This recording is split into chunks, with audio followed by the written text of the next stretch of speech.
Welcome viewers. அது சரியா March 9, 2025 Hampi Tungabhadra கால்வாய். ஒரு உள்ளூர் மீனவர் வலை வீசும்போது ஏதோ கனமா சிக்குது. பெரிய மீன் நினச்சி இழுக்கிறாரு. ஆனால் அங்கே வந்தது ஒரு வாலிபரோட சடலம். முகம் அடையாளம் தெரியாத அளவுக்கு சிதைக்கப்பட்ட அந்த உடலை பார்த்து அந்த ஊரே பதறுது. ஆனால் அந்த உடலோட வலது கையை உத்து பார்த்த போலீஸுக்கு ஒரு பெரிய ஷாக் காத்துக்கிட்டு இருந்துச்சு. ஏன்னா அந்த இளைஞன் சாகும்போது ஏதோ ஒரு பொருளை இல்லை, ஒரு உயிரை காப்பாற்ற போராடின அடையாளம் அங்கே இருந்துச்சு. அந்த அடையாளம் என்ன தெரியுமா?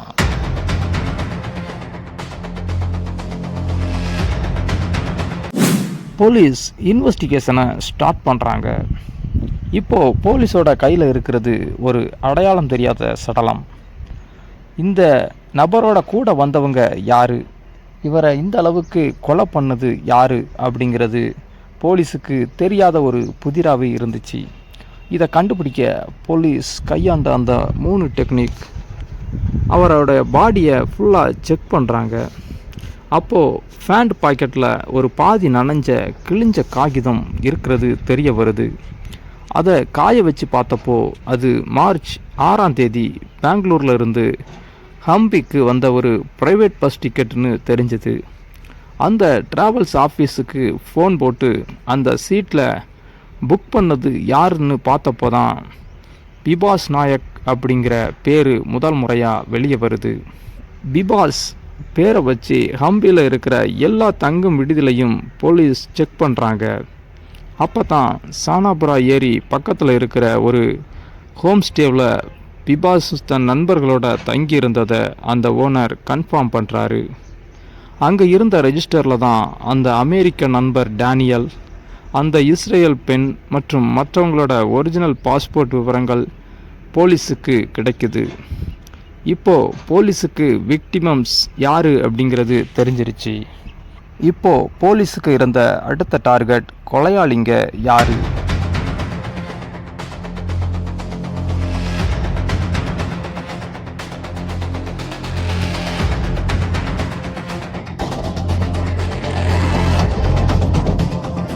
சம்பவ இடத்துல சிசிடிவி எதுவும் கிடையாது.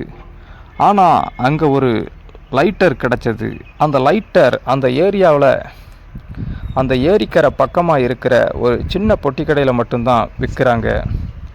அந்த கடைக்காரர் அன்னைக்கு நைட்டு 3 பசங்க வந்து இதையும் குவார்ட்டர் பாட்டிலையும் வாங்கிக்கிட்டு போனாங்கன்னு ஒரு க்ளூ கொடுக்குறாரு.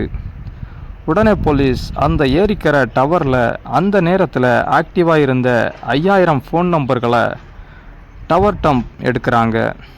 அதில் மல்லேஷ், சாய், சரணப்பா இந்த 3 பேரோட நம்பரும் அன்று நள்ளிரவு 11 மணிலிருந்து விடியற்கால 4 மணி வரைக்கும் ஒரே இடத்துல சுற்றிக்கிட்டு இருந்ததை வச்சு போலீஸ் அவங்கள லாக் பண்ணுறாங்க. பார்த்தீங்களா, ஒரு சின்ன லெட்டரும் ஒரு செல்ஃபோன் சிக்னலும் தான் இந்த 7 மணி நேர மர்மத்தை உடைச்சிருக்கு.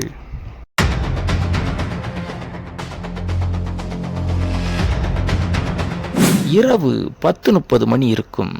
மல்லேஷ், சாய், சரணப்பா இந்த 3 மிருகங்களும் பைக்கில் வராங்க. பெட்ரோல் போட 100 ரூபாய் கொடுன்னு அந்த 5 பேர்கிட்டையும் வம்பு இழுக்கிறாங்க. பிபாஸ் அமைதியாக 100 ரூபாய் காசு கொடுக்குறாரு. ஆனால் அவங்க போகலை. அவங்களோட பார்வை அங்கே இருந்த அந்த இளம் பெண், இஸ்ரேல் நாட்டு பெண் மேலே விழ ஆரம்பித்தது. ஒரு 100 ரூபாயில் ஆரம்பித்த விஷயம் எப்படி ஒரு சர்வதேச குற்றமாக மாறிச்சு. அந்த நொடியில் அங்கே நடந்த அந்த ஒரு பயங்கரமான மோதல் என்ன தெரியுமா? மல்லேஷ் அந்த இஸ்ரேல் பெண்ணை தொட்ட அந்த வினாடி பிபாஸ் ஒரு சிங்கம் மாதிரி மாறி எகிர்றாரு.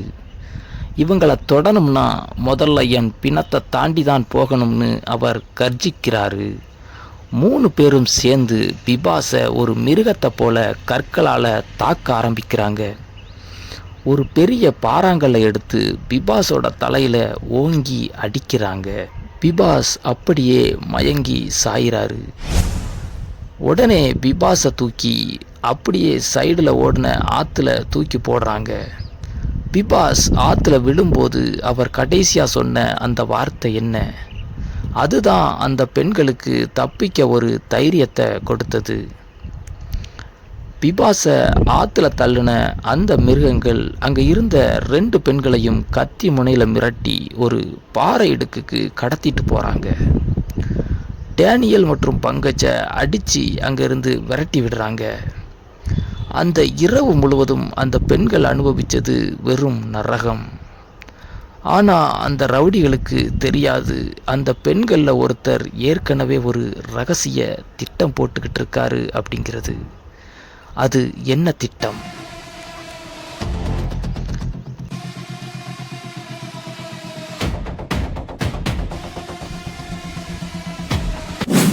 அன்றைய இரவு முழுவதும் அந்த பெண்களை மாறி மாறி 3 பேரும் கொடுமை பண்ணுறாங்க.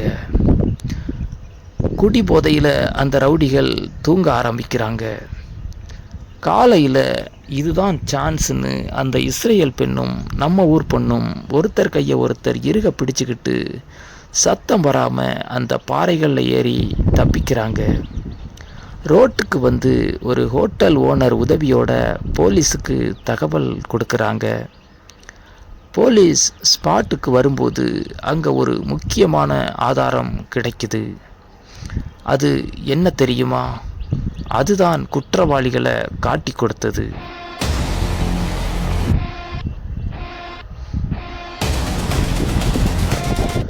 போலீஸ் அந்த பாறைகளில் வந்து தேடி அங்கே கிடைக்கிற ஆதாரங்களை கலெக்ட் பண்ண ஆரம்பித்தாங்க. அங்கே ஒரு லைட்டரும் சில மது பாட்டல்களும் கிடைச்சது. லைட்டர் மற்றும் மது பாட்டல்களில் இருந்த கை ரேகைகளை கலெக்ட் பண்ணிக்கிட்டாங்க. அதுக்கப்புறமா செல்ஃபோன் சிக்னலில் ட்ரேஸ் பண்ணப்போ மல்லேஷுடைய மொபைல் நம்பர் சிக்கிச்சு. மல்லேஷை தீவிரமாக விசாரித்தப்போ உண்மையை ஒத்துக்கிட்டான். சாய் மற்றும் சரணப்பா 3 பேரும் சேர்ந்து தான் இதை நாங்கள் பண்ணோம் அப்படின்னு ஒத்துக்கிட்டான். மல்லேஷ் மற்றும் சாயை ஹம்பிலேயே போலீஸ் பிடிச்சிட்டாங்க.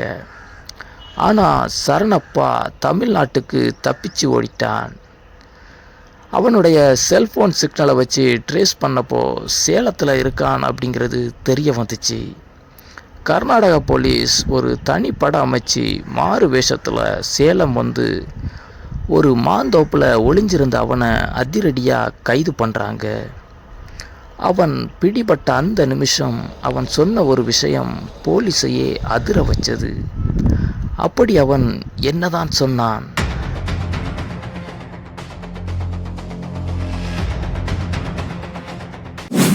நீதிமன்றத்தில் விசாரணை ஆரம்பமாச்சு.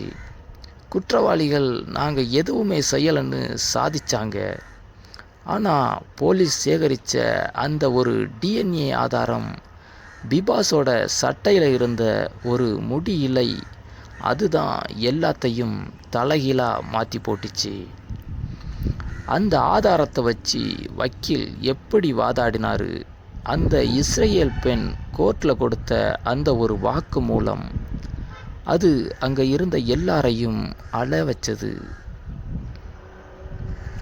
நீதிபதி அந்த தீர்ப்பை வாசிக்க ஆரம்பிக்கிறாரு.